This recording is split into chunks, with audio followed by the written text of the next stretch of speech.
Good morning, all of you. My name is S. Arunakumari, lecturer in mathematics, Government Degree College, Autonomous, Thuni.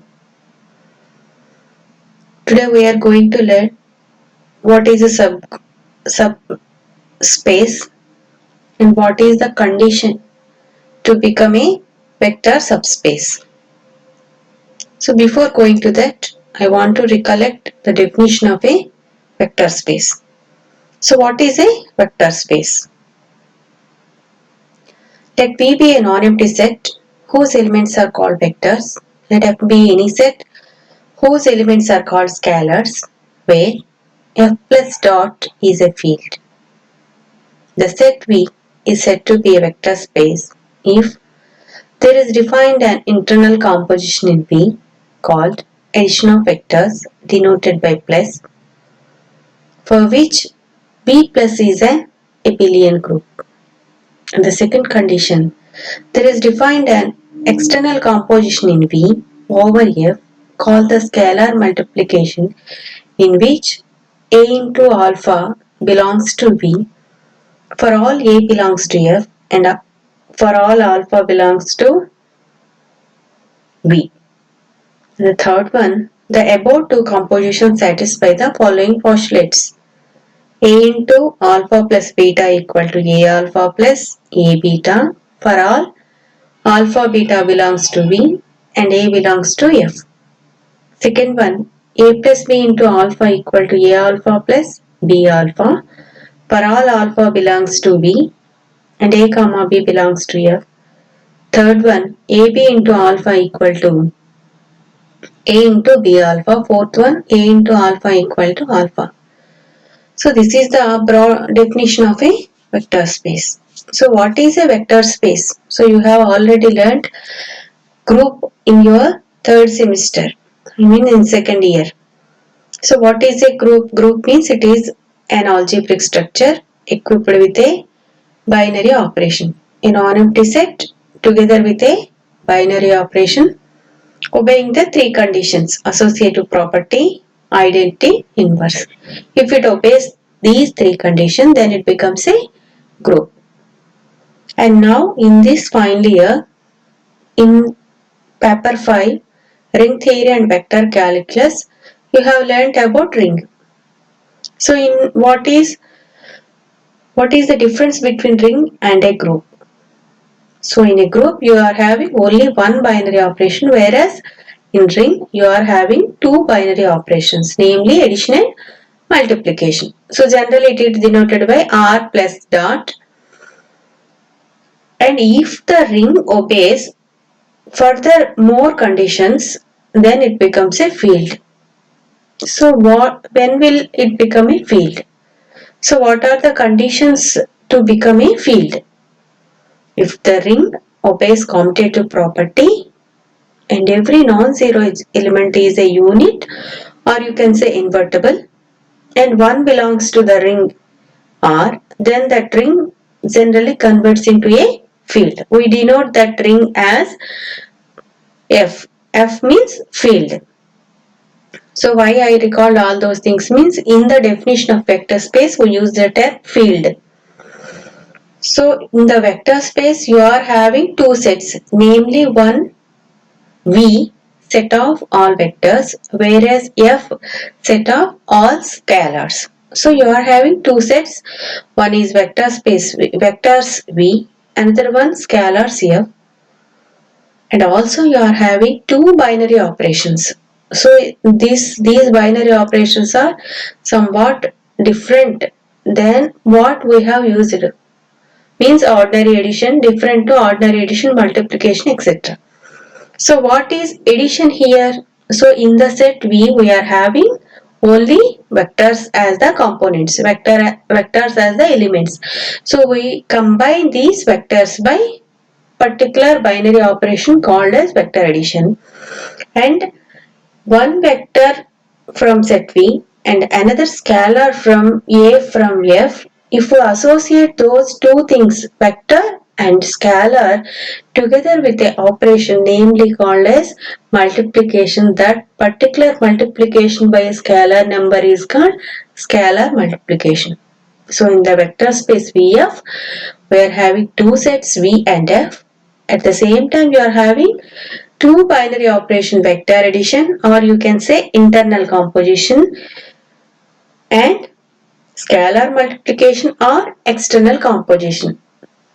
And also it obeys the four conditions shown in the third condition. If it obeys all these postulates, then the vector space VFV is called a vector space, or we can call it the vectors space over a field of numbers F.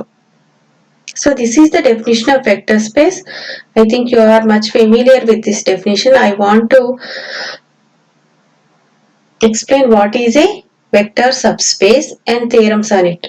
So just I recollected the definition of a vector space. Then we go for the definition of vector subspace. What is a vector subspace? So vector subspace. So let Vf be a vector subspace and W is a subset of V, then W is said to be a subspace of V if W itself is a vector space over F with the same operations of vector addition and scalar multiplication in V. So namely, let Vf be the given vector space and W be any subset of V. So when does this subset becomes a vector space? If the vector space subset W becomes vector space, automatically it becomes a vector subspace. To become the vector space, it must obey the two binary operation. It must hold good the two conditions. What are they? Namely, vector addition and scalar multiplication as it is defined in the vector space Vf. So W here is a subset plus vector space, together vector subspace. The non-empty set V of W of V, if it becomes a vector space, then it automatically becomes a vector subspace. If Wf is a subspace of Vf, then W is a subgroup of V. Second one, let Vf be a vector space. Suppose the one vector space is given, then automatically we can have two subspaces, two vector subspaces for the given vector space. What are they? The zero vector space means it contains only the zero element, and another one, the vector space V itself. So we are having two subspaces, namely zero vector space and vector space V. Therefore, the zero vector set and the vector space V, vector set V, are the trivial subspaces of V. So these are the general examples for vector space V. So what is the condition to become a subset to be a vector space? Here is the theorem. Let Vf be a vector space and let W is a subset of V. The necessary and sufficient condition for W to be a subspace of V are, there are two conditions. First one, alpha belongs to W, beta belongs to W, implies alpha minus beta belongs to W. Second one, A belongs to F and alpha belongs to W. A alpha belongs to W. So this is the theorem. So this is the most important theorem, because if one subset W of V is given, if we want to prove W to be a vector subspace, then what we have to prove? We have to prove WF is also a vector space.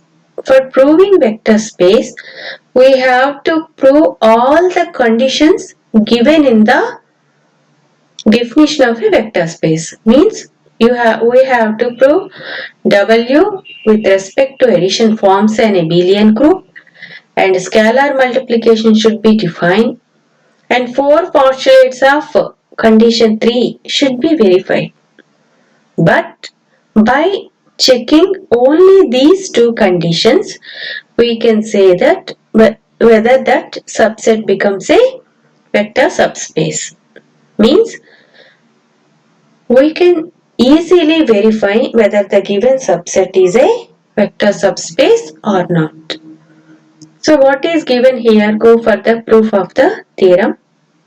Here given Vf is the vector space and W is a subset of V. First we will prove, we will take W is a vector subspace of V and we will prove the two conditions given here. So let us assume W is a vector subspace of V. So when W is a vector subspace of V, W with WF holds good the conditions of definition of a vector space. Therefore, W is a subgroup of V plus. And also W plus is an abelian group. So if you take two elements from W, so let alpha belongs to W and beta belongs to W. When beta belongs to W, W with respect to addition is a group. Since beta is an element of W, automatically its additive inverse minus beta also belongs to W. And alpha is from W and minus beta is also from W. Vector addition is defined, therefore alpha plus of minus beta belongs to W, implies alpha minus beta also belongs to W. Only because W is a subspace, implies W with respect to addition is a group. And the second condition, since W is a subspace of V, when it is a subspace, it should obey the scalar multiplication or external composition. So it is closed under scalar multiplication. So if you take one element alpha from W and also one element A from F, field F, its product A into alpha should also belongs to W. So when WF is a vector subspace of V, automatically the two conditions given in the theorem are verified. So this is the easiest part of the theorem and we will go for its converse. Converse means we will assume these two conditions and we will verify whether W is a subspace or not. So let us take, we will assume these two conditions means if two vectors alpha beta belongs to W, automatically alpha minus beta belongs to W, and second one A belongs to F and alpha belongs to W, A alpha also belongs to W. See the proof of this one. Here we will take W be the only non-empty set of V satisfying the above two conditions. So using those two conditions, we will verify the conditions for vector space. So let alpha belongs to W. So when alpha is in W, automatically alpha also belongs to W. Now we are having two elements from the set W, namely alpha alpha. But in the first condition, if alpha beta belongs to W, implies alpha minus beta belongs to W. But here we are having in place of beta, we are also having alpha. Means I will replace beta with alpha, implies alpha minus alpha belongs to W. But alpha minus alpha equal to 0 bar, 0 vector in the set W. Hence, with this line, I can conclude that 0 vector belongs to W. 0 vector 0 bar means the W, the subset W with respect to vector addition having one identity element, namely 0 bar. Now I got one identity element 0 bar from W. Let us take some other element alpha from W. Again by the first condition. See the first condition, alpha belongs to W, beta belongs to W implies alpha minus beta belongs to W. Now in place of alpha I am having 0 vector 0 bar, and in place of beta I am having alpha. Now replacing alpha beta with 0 vector and alpha, we can write by using the first condition, 0 bar minus alpha belongs to W. By simplifying the left side term, 0 bar minus alpha equivalent to minus alpha belongs to W. So when I took alpha from W, I got minus alpha from W. But minus alpha is the additive inverse of W. Therefore, with these two lines, I can conclude W having identity element as 0 bar, and if any vector from W, we are having its additive inverse also. Next, I have to verify associative property. Before going to that, I have to prove whether this vector addition is well defined or not. Let us take two elements alpha and beta from W. Alpha and beta from W. Guys, alpha belongs to W, it is clear. Beta belongs to W. So by previous case, when alpha belongs to W, minus alpha also belongs to W. Just now we proved using that. When beta is in W, minus beta also belongs to W.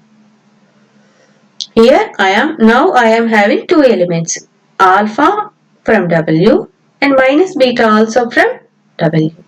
So by the first condition, alpha minus of second element belongs to W. But in place of second element, I am having minus beta. So alpha minus of minus beta belongs to W. Place alpha plus beta belongs to W. So when I took two elements, alpha beta from W, I got their addition alpha plus beta also from W. Therefore, W is closed under vector addition, or we can say vector addition is a binary operation. So up to now we proved vector addition is closed, identity element exists, inverse also exists. The remaining thing is associative property. So see here, as W is a subset of V, all the elements of W are also in the elements of V. Therefore, vector addition in W will be commutative and associative, implies W plus is an abelian group. So see the diagram, W is a subset of V. So when you take three elements from W, alpha, beta, gamma from W, those elements again comes into the subset V. If I take alpha, beta, gamma from W, they belongs to V. But V is a vector space. Vector space means it obeys associative property. Implies alpha plus beta plus gamma equal to alpha plus beta gamma. Implies W with respect to addition is associative. In the same way, to prove commutative property, let us take two elements alpha beta from W. Those alpha beta elements also goes into V, but V is a vector space. So V is commutative with respect to addition, implies alpha plus beta equal to beta plus alpha. Therefore, W with respect to addition is a binary operation. So by condition 2, if A belongs to F, alpha belongs to W implies A alpha belongs to W, we can say W is closed under multiplication. So last one, these four conditions, similarly we can prove A into alpha plus beta equal to A alpha plus A beta. So only we can prove these four conditions using one thing, as W is a subset of V. Whatever vector you take from W, it goes into V. But V is a vector space. Since V is a vector space, it obeys all the four conditions. So when it is four conditions are obeyed, but those vectors are at first taken from W. Therefore, W itself a vector space under the operations of V. Hence, W with respect to F, the vector space W over a field of numbers F is a subspace of vector space VF. So this is the important theorem in the vector subspaces. Why? So it makes our task easier. So by checking these two conditions, we can simplify the simply we can tell whether the subset is a vector subspace or not. If W is a vector subspace, then it obeys these two conditions. If these two conditions are obeyed, then W is a vector subspace. So using this condition, two more theorems are also given.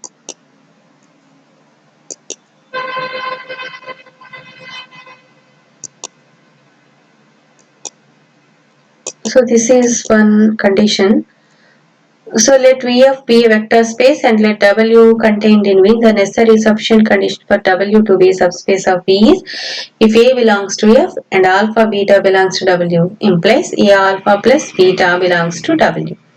So this theorem is somewhat like the previous theorem. The combining those two conditions, he has given only one condition. Similarly, in the previous theorem, if you substitute the values of A equal to 1 and B equal to -1, you can prove the theorem in the same manner as in the previous theorem.